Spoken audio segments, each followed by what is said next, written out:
ଜୟ ଜଗନ୍ନାଥ ଦର୍ଶକ ବନ୍ଧୁ, ଆଜି ଆସନ୍ତୁ ଜାଣିବା ବଳଭଦ୍ରଙ୍କ ଜନ୍ମଦିନରେ କିଛି ବିଶେଷ ମହାନତା। ମହାପ୍ରଭୁ ଶ୍ରୀ ଜଗନ୍ନାଥ ଯୁଗ ଯୁଗ ଧରି ଦାରୁ ରୂପରେ ଶ୍ରୀମନ୍ଦିରରେ ମାନବୀୟ ଲୀଳା କରୁଛନ୍ତି।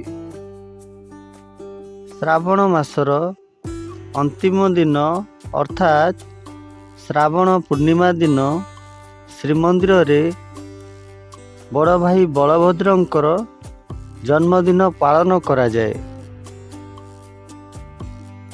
ଏହି ଶ୍ରାବଣ ପୂର୍ଣ୍ଣିମା ଦିନ ବଡ଼ ଆଡ଼ମ୍ବରରେ ବଳଭଦ୍ରଙ୍କର ଜନ୍ମଦିନ ପାଳିତ ହୋଇଥାଏ। ଏହି ଉତ୍ସବରେ ତିନି ଠାକୁରଙ୍କୁ ସ୍ନାନ କରି ମଇଲମ କରାଯାଏ ଏବଂ ତିନୋଟି ରୂପା ପିଙ୍ଗଣରେ ଚନ୍ଦନ ଲାଗି ସର୍ବାଙ୍ଗ ଲାଗି କରାଯାଏ। ବୈରାଣୀ ପତଙ୍ଗୀ ଲୁଗା ଲାଗି କରାଯାଏ।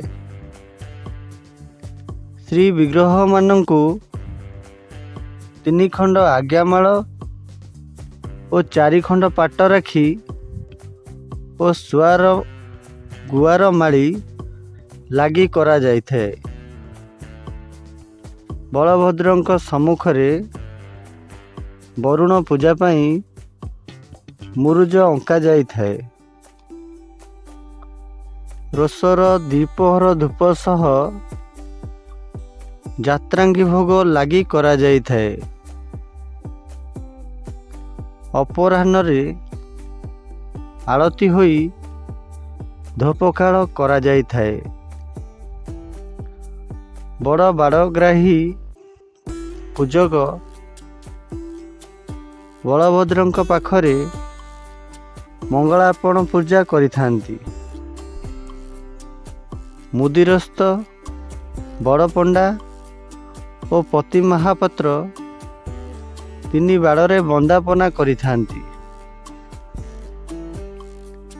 ଦକ୍ଷିଣ ଘରୁ ଶ୍ରୀ ମଦନ ମୋହନ ବିଜେ ହେବା ପରେ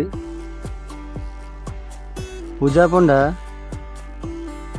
ଭୂଦେବୀ, ଶ୍ରୀଦେବୀ ଓ ଶ୍ରୀ ମଦନ ମୋହନଙ୍କୁ ଆଜ୍ଞାମାଳ ପ୍ରଦାନ କରନ୍ତି।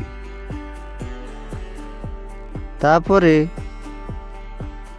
3 ଚଳନ୍ତି ପ୍ରତିମା ଝୁଲଣ ମଣ୍ଡପକୁ ବିଜେ କରନ୍ତି। ମଦନ ମୋହନଙ୍କ ପାଖରେ ପାଟ ଓ ଦୟଣା ମାଳ ତାଙ୍କ ଶ୍ରୀଅଙ୍ଗରେ ଲାଗି କରାଯାଏ। ଭଣ୍ଡାର ମେକଅପ ଦେଇଥିବା ସୁନ୍ଦର ଓଡ଼ିଆଣୀ ଓ ସୁନାହରର ମାଳ ସୁଦର୍ଶନଙ୍କୁ ଲାଗି କରାଯାଇଥାଏ। ବିମାନ ବଡ଼ୁମାନେ ସୁଦର୍ଶନଙ୍କୁ ଏକ ବିମାନରେ ନେଇ ମାର୍କଣ୍ଡେଶ୍ୱର ମନ୍ଦିରକୁ ଯାଆନ୍ତି ଓ ସେଠାରେ ମଣ୍ଡପ ଉପରେ ସୁଦର୍ଶନଙ୍କୁ ବିଜେ କରାଯାଇଥାଏ।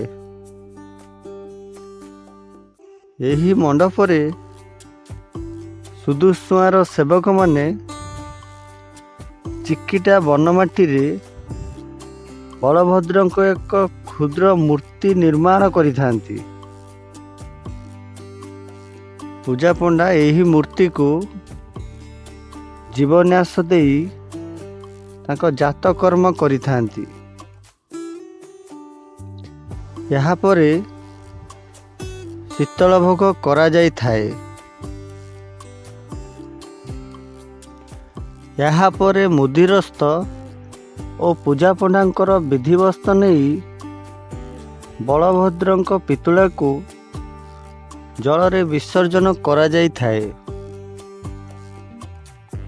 ବଳଭଦ୍ରଙ୍କ ଜାତବିଧି କର୍ମ ପରେ ବିମାନ ବଡ଼ୁମାନେ ଶ୍ରୀ ସୁଦର୍ଶନଙ୍କୁ ନଗର ଭ୍ରମଣ କରାଇଥାନ୍ତି ଓ ଶେଷରେ ବଡ଼ଦେଉଳକୁ ବାହୁଡ଼ା ବିଜେ କରାଇଥାନ୍ତି।